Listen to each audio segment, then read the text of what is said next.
Assalamualaikum warahmatullahi wabarakatuh. Salam sejahtera bagi kita semua. Alhamdulillahirrahmanirrahim. Wassalatu wassalamu ala asrofil anbiya'i wal mursalin wa ala alihi wa sahbihi ajma'in. Allahumma sholli ala Sayyidina Muhammad wa ala ali Sayyidina Muhammad.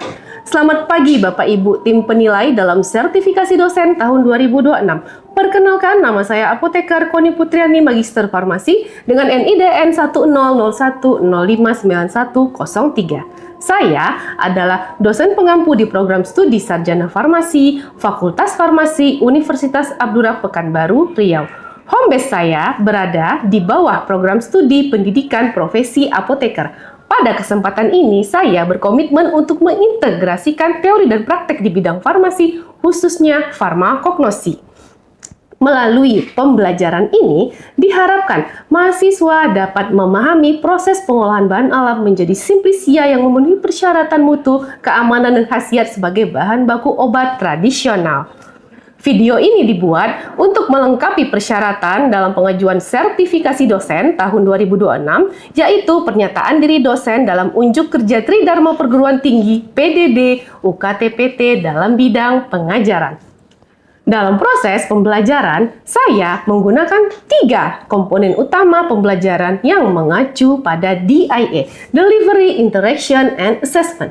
Sebelum memulai materi pembelajaran, saya akan memulai dengan deskripsi umum terkait mata kuliah farmakognosi. Mata kuliah farmakognosi adalah mata kuliah wajib pada program studi Sarjana Farmasi dengan bobot SKS 2 SKS. Mata kuliah ini mempelajari konsep dasar farmakognosi, simplisia, dan tahapan pembuatan simplisia sebagai dasar pemanfaatan bahan alam di bidang kefarmasian.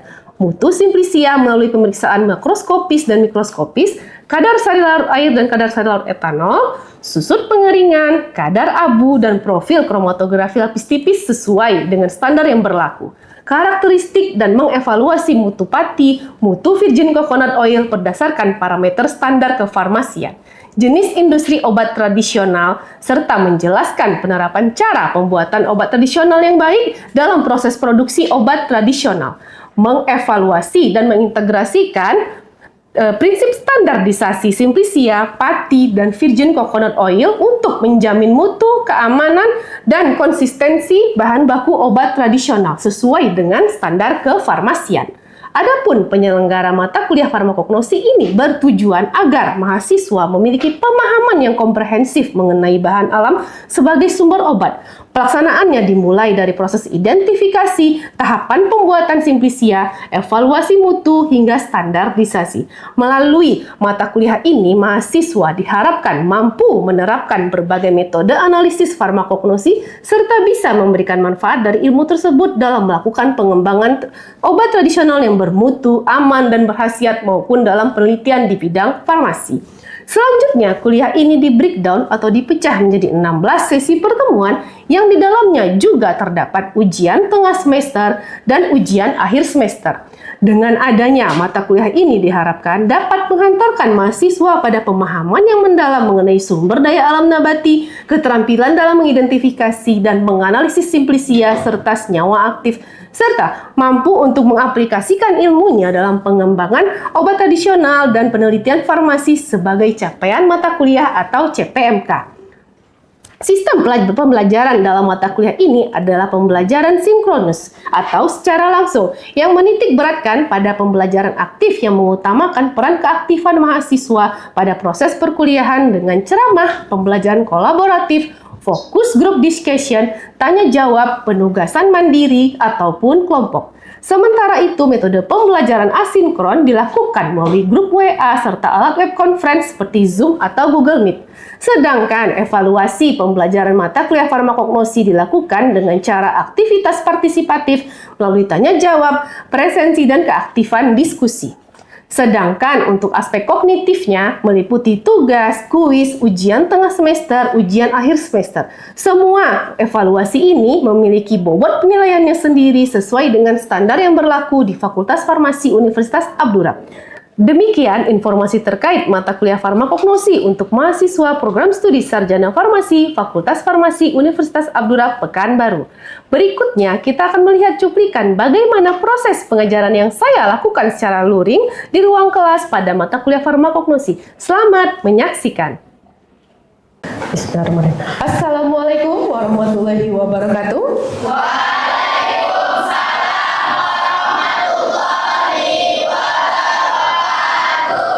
Alhamdulillahirrahmanirrahim. Wassalatu wassalamu ala asrofil anbiya'i wal mursalin wa ala alihi wa sahbihi ajmain. Allahumma sholli ala sayyidina Muhammad wa ala alihi sayyidina Muhammad. Oke, adik-adik gimana pagi hari ini? Masih semangat ya? Kita udah masuk ke pertemuan kedua ya untuk mata kuliah ini. Tapi sebelum kita mulai, ada bagusnya kita berdoa dulu ya. Berdoa mulai. Oke. Berdoa selesai. Nah, adik-adik sebelum kita masuk ke materi yang berikutnya, ya ada bagusnya kita review dulu. Ya, review dulu dari materi yang udah kita pelajari di minggu kemarin, ya, karena supaya bisa kalian lebih mudah mengingat. Nah, itu ya. Jadi kalau untuk materi kita hari ini, ya, itu kita membahas tentang tahapan pembuatan simplisia, ya. Nah, tahapan pembuatan simplisia ini, ya, sebelum kita bahas, nah, kita ingat lagi materi kita yang dari pertemuan lalu, ya. Nah, di sini, nah, siapa yang bisa menjelaskan apa yang dimaksud dengan simplisia? Oke, silakan.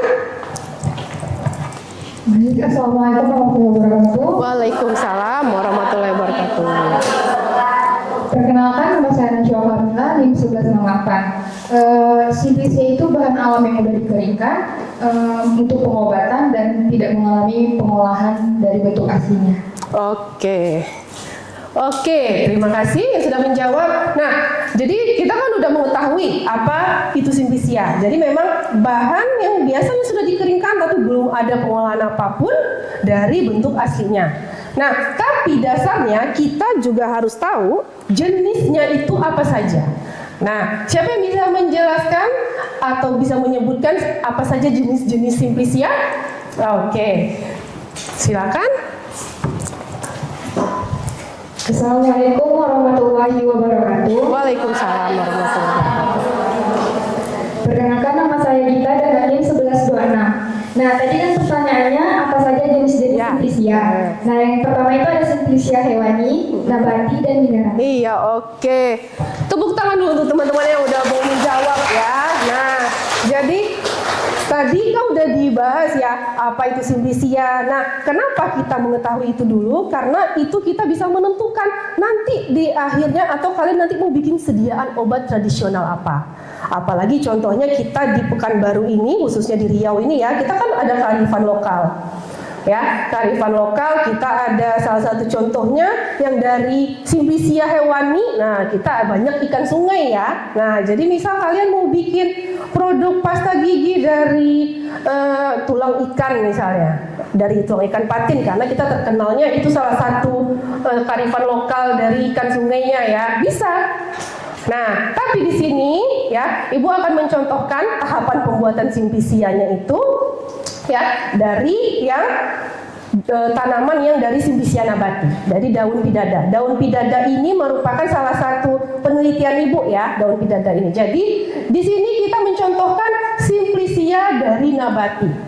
Nah, kalau tahapan pembuatan simplisia itu ya, biar tahapannya ini ya, ada dari pengumpulan bahan baku, ada sortasi basah ya, lalu ada perajangan ya, perajangan yang dilakukan sebelum pengeringan, karena perajangan ini juga membantu proses pengeringannya nanti.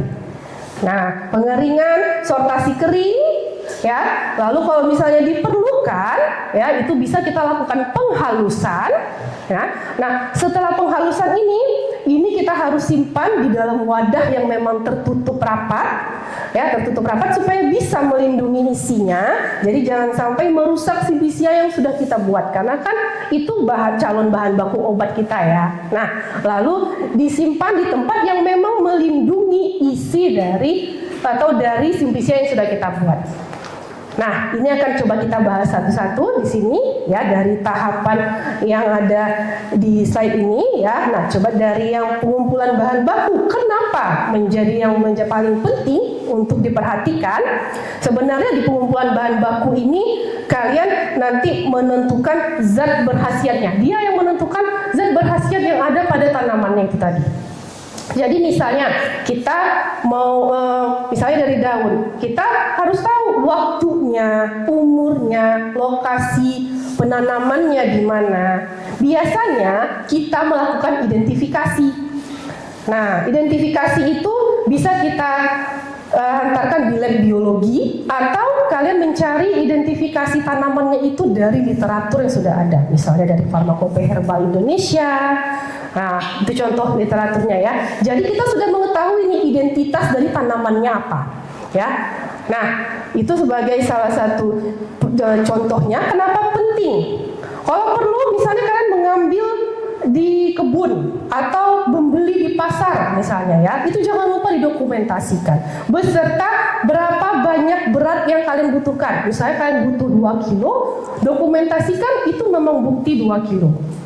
Tergantung berapa butuhnya. Kenapa kok begitu, Bu? Karena itu nanti kalian harus menghitung persentase rendemen Simplicia. Nah, apa itu persentase rendemen Simplicia? Akan kita bahas di materi pertemuan berikutnya. Paling nggak kalian paham dulu apa yang dimaksud atau apa saja nih tahapan pembuatan Simplicia ini. Biasanya kalau paham tentang tahapan pembuatan Simplicia ini, kalian akan paham untuk yang berikutnya. Nah, contoh lainnya dari tahapan pembuatan Simplicia ini, misalnya kita ngambil bagian buah dari suatu tanaman, ya. Bisa kita ambil, misalnya mau kita bandingkan dari suatu buah itu yang matang, yang belum matang atau yang sudah matang. Kenapa? Karena kita mau melihat senyawa aktifnya.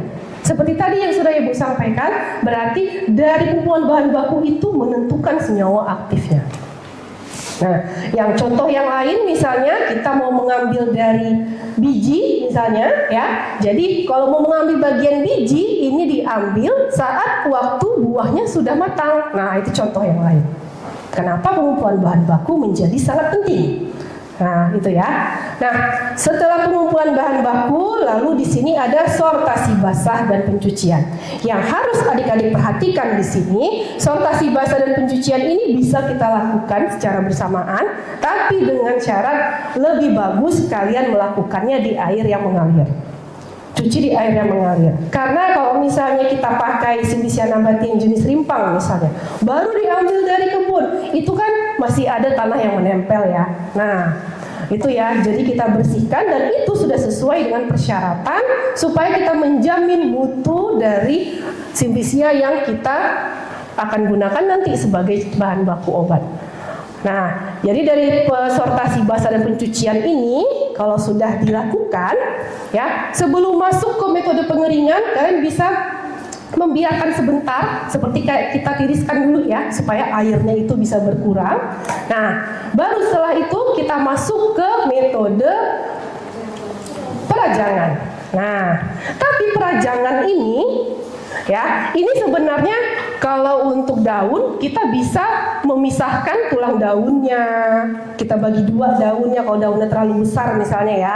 Jadi perajangannya ini sebenarnya membantu proses dari pengeringan tadi yang akan metode ke yang berikutnya setelah perajangan.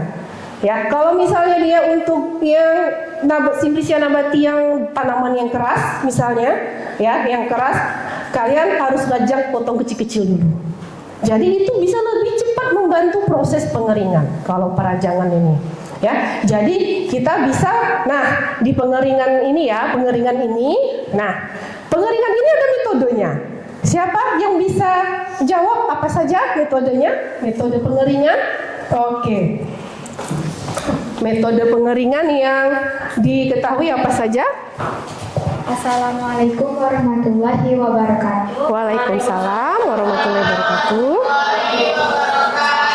Perkenalkan, nama saya Rafita dengan NIM 1051. Metode penyaringan ini yaitu alami.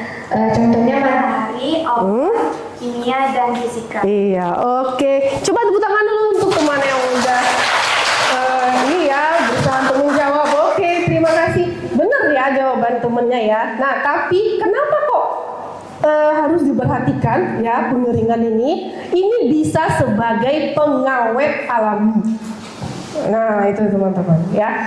Jadi pengawet alami. Jadi kalau misalnya kalian tidak langsung melakukan ya, misalnya kita harus nunggu dulu beberapa hari ya. Nah, itu kita bisa membuat pengeringan ini menjadi pengawet alami dengan catatan suhu yang kalian atur itu harus pas. Nah, itu ya. Jadi kalau dari sudah yang dijawab temannya tadi ya. Nah, jadi ada yang metode alami. Metode alami ini bukan hanya di sinar matahari langsung. Ada juga yang lain, tapi kalau untuk yang di sinar matahari langsung dengan syarat kalian harus menutupnya dengan kain hitam. Misalnya lagi musim kemarau ya, lagi panas-panasnya misalnya ya. Jangan lupa kalian tutup pakai kain hitam. Kita nggak tahu kalian misalnya lagi sibuk ya, atau mungkin adik-adik lupa. Misalnya ya, udah jam 2 baru ingat kalian mengeringkan simplisia misalnya. Ternyata lupa menutup dengan kain hitam. Itu bisa merusak atau menghilangkan senyawa aktifnya sebagian. Nah, itu ya. Jadi jangan lupa kalau di bawah sinar matahari harus ditutup pakai kain hitam. Tapi, nah, ada juga dengan cara diangin-anginkan. Misalnya dia di ruang biasa seperti ini ya. Jadi, ini kan ada meja, nanti kita alaskan pakai kertas yang bersih. Nah, jadi kita biarkan sampai mengering. Cuma kelemahannya adalah ini lama. Jadi tidak cocok untuk simplisia atau tanaman yang kandungan airnya banyak. Jadi kalau untuk yang kandungan airnya banyak, lebih bagus menggunakan yang buatan atau yang oven biasanya. Ya, yang oven. Berarti Bu, kalau misalnya lagi musim hujan, apakah boleh yang daun di oven? Boleh. Kalian harus mencari persyaratannya, rentangnya berapa. Untuk yang simplisia nabati yang daun itu, jenis daun itu berapa untuk di oven? Biasanya dia harus di bawah 60, 50, 60 itu udah maksimal. Tetap walaupun misalnya 2 hari misalnya ya, kita mengeringkan daun di oven selama 2 hari, setiap 24 jam kita cek. Jangan sampai malah jadi terlalu kering. Nah, jadi kita perhatikan sampai batas pengeringannya itu pas, sampai pengeringannya itu ciri-ciri keringnya itu pas. Jadi walaupun kita mengeringkan, kita tidak menghilangkan senyawa aktifnya, tidak merusak senyawa aktifnya. Nah, itu ya adik-adik ya. Jadi kalau yang paling banyak digunakan itu biasanya memang yang alami atau yang menggunakan oven ini. Ada juga yang lain ya, yang tadi ya yang dijawab temannya tadi ya, yang kimia dan fisik ini. Tapi memang yang paling sering digunakan itu menggunakan metode yang alami atau yang dari buatan menggunakan oven. Nah, setelah pengeringan biasanya ini sortasi kering ini ya adik-adik ya, sortasi kering ini biasanya kita lakukan tahap akhir dari pengeringan, tapi ini belum akhirnya ya. Jadi kita pilih lagi, jangan sampai yang sudah kering tadi masih ada bahan-bahan asing atau benda-benda asing yang tertinggal. Nah, jadi kita cek lagi, jangan sampai ada bahan pengotor atau benda-benda asing, misalnya ada ranting yang ikut tadi ya kering dia ikut dikeringkan, nah itu kita pisahkan atau kita buang. Nah, kalau sudah keringnya pas sesuai dengan yang kita inginkan ya, sesuai dengan kita kan sudah mengaturnya dengan suhu yang dipersyaratkan ya. Kalau dirasa perlu, kalian bisa melanjutkan dengan metode penghalusan ya, penghalusan di sini ya. Penghalusan ini sebenarnya kalian bisa melakukan nanti di akhir kalian mau bikin sediaan obat tradisional apa. Tapi ada pentingnya penghalusan ini kenapa kita lakukan ya? Karena semakin kecil ukuran partikelnya itu, ukuran partikel dari simplisianya itu ya, nanti semakin mudah dia bisa larut dalam pelarut yang sesuai nanti kalau misalnya kita udah masuk ke tahapan metode pemisahan dari senyawanya. Jadi kalau misalnya dia dihaluskan, semakin kecil distribusi ukuran partikelnya ya, semakin mudah dia kontak dengan pelarutnya ya. Nah, lalu semakin banyak nanti kita bisa mendapatkan senyawa aktifnya. Tentu itu nanti disesuaikan dengan pelarut yang kita gunakan. Pelarut yang kita gunakan kan disesuaikan dengan senyawa aktif yang ada pada tanamannya, sifatnya bagaimana. Nah, itu ya fungsi penghalusan itu. Nah, di sini udah sampai di tahap penghalusan ini. tadi kan kalian timbang ya di saat pengumpulan bahan baku tadi ya. Itu jangan lupa di penghalusan ini, setelah penghalusan udah kering simplisianya ya, udah jadi serbuk simplisia misalnya atau sudah kering ya. Sebelum masuk ke pewadahan dan penyimpanan harus kalian timbang. Nah, data penimbangan itu tadi misalnya beratnya berapa gram atau sekian kilogram. Nah, itu kita akan pakai untuk menghitung persentase rendamen simplisia yang akan kita bahas di pertemuan berikutnya.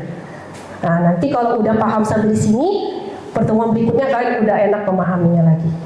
Nah, ya, lalu ini udah sampai penghalusan. Nah, pewadahan dan penyimpanan ini menjadi sangat penting ya. Karena kenapa? Karena kalau misalnya jenis wadahnya seperti apa? Kalau kalian simpannya hanya pakai kertas bungkus kertas biasa misalnya ya adik-adik ya, itu kalau kalian tidak sengaja menumpahkan air, kan tadi udah kering ya, udah kering, itu kan bisa jadi pengawet alami. Kalau tidak sengaja tumpah, misalnya air minum kita atau basah karena hujan, itu bisa beresiko nanti bisa rusak lagi simplisianya. Kalau kita tidak perhatikan, ya itu bisa malah menjadi simplisia kita itu nanti ditumbuhi jamur. Nah, apalagi kita nggak sadar, ya kita taunya aman di dalam kertas misalnya contohnya ya. Jadi lebih bagus wadah yang memang melindungi isinya. Misalnya di botol kaca, tapi kalau di botol kaca yang misalnya bening, jangan lupa kalian tutup lagi pakai aluminium foil. Jadi tetap melindungi isinya. Jadi tidak ada kontak dengan cahaya atau dengan kontaminan dari luar yang bisa merusak simplisia. Kalau di dalam plastik boleh nggak Bu? Boleh. Yang penting kalian tutup rapat, ya. Lalu disimpan lagi di tempat yang memang melindungi simplisianya. Jadi jangan sampai simplisia kita itu diganggu oleh hama, misalnya serangga atau tikus. Nah, jadi kalau misalnya kalian saat melakukan tahapan pembuatan simplisia tadi, jangan lupa pastikan pakai sarung tangan dan alat ini ya, yang memang biasa syarat untuk praktikum ya. Pakai masker, sarung tangan, jas lab ya. Jadi kita tetap menjaga kualitas dari mutu dari simplisia yang kita gunakan ini. Nah, itu yang menjadi pentingnya kenapa pewadahan penyimpanan ini saja harus memang kita perhatikan. Wadah yang tertutup rapat. Apalagi kalau kalian tidak langsung tidak langsung melanjutkan. Jadi simplisianya itu kita belum bisa melanjutkan ke metode pemisahan senyawanya. Misalnya kalian harus nunggu dulu ya, misalnya beberapa hari ya. Nah, itu pewadahan ini kita simpan dalam wadah ini membantu supaya tetap melindungi simplisia kita. Jadi kualitasnya tetap lebih bagus. Nah, itu ya. Nah, itu untuk materi kita hari ini. Tapi sebelum itu, apakah ada adik-adik yang mau bertanya? Atau mungkin gini, siapa supaya bisa lebih mengingat ya? Siapa yang bisa menyimpulkan materi kita hari ini? Oke. Kesimpulan dari materi kita hari ini, jadi nanti teman-teman yang tadi mungkin ini ya bisa lebih jelas. Oke, silakan. Assalamualaikum warahmatullahi wabarakatuh. Waalaikumsalam warahmatullahi wabarakatuh. Oke. Perkenalkan, nama saya Sri Maharani dengan NIM 248201085. Oke. Kesimpulannya itu Ibu adalah simplisia yang berkualitas diperoleh melalui tahapan yang sistematis, yaitu pengumpulan, sortasi, pencucian, perajangan, pengeringan, pengemasan, dan penyimpanan sesuai standar untuk menjaga mutu dan keamanan bahan. Oke, terima kasih. Tepuk tangannya dulu dong untuk semuanya ya. Oke, terima kasih. Nah, jadi dari kesimpulannya tadi ini ya, yang udah kita bahas tentang tahapan pembuatan simplisia tadi, ya, pengumpulan bahan baku, pencucian tadi ya, yang beserta dengan sortasi basah, ada perajangan, pengeringan, sortasi kering, ya, penghalusan sampai ke penyimpanannya dengan wadah yang tepat. Nah, itu sudah disesuaikan supaya apa? Supaya bisa sesuai standar untuk menjaga mutu kualitas dari simplisianya. Jadi, ya, simplisia yang kita buat itu tetap terjaga kualitasnya. Sampai nanti kita ke metode berikutnya, sampai kita bikin suatu produk obat tradisional, sediaan farmasi obat tradisional. Jadi tetap terjaga kualitasnya. Bahkan nanti sampai sudah jadi sediaan farmasi, kalau perlu kita jaga sampai ke tangan konsumen. Nah, itu ya. Nah, itu untuk materi kita ya pada hari ini ya. Sebelum Ibu tutup, mungkin kalau ada nanti yang mau bertanya lagi bisa melalui chat ya, bisa chat Ibu atau bisa bertemu Ibu secara langsung di ruangan, boleh sekali. Ya, jangan lupa nanti kalian baca lagi materinya yang ini karena minggu depan akan Ibu review lagi, tanya lagi, jadi kalian bisa memahami lebih jelas lagi. Ya, jadi nanti bisa lebih lama kita mengingatnya ya. Nah, sebelum Ibu tutup, Ibu akan mengirimkan tugas ke penanggung jawab mata kuliah ya. Nanti tolong secara per kelompok, nanti dibagi per kelompok juga itu ya. Nanti secara per kelompok tolong dibahas ya, karena nanti itu akan dipresentasikan di pertemuan 14 dan 15, 2 pertemuan terakhir sebelum ujian. Nah, itu adik-adik ya, terima kasih untuk yang sudah sedia hadir pada hari ini ya. Kita lanjutkan di pertemuan berikutnya ya. Kalau begitu Ibu tutup ya. Assalamualaikum warahmatullahi wabarakatuh.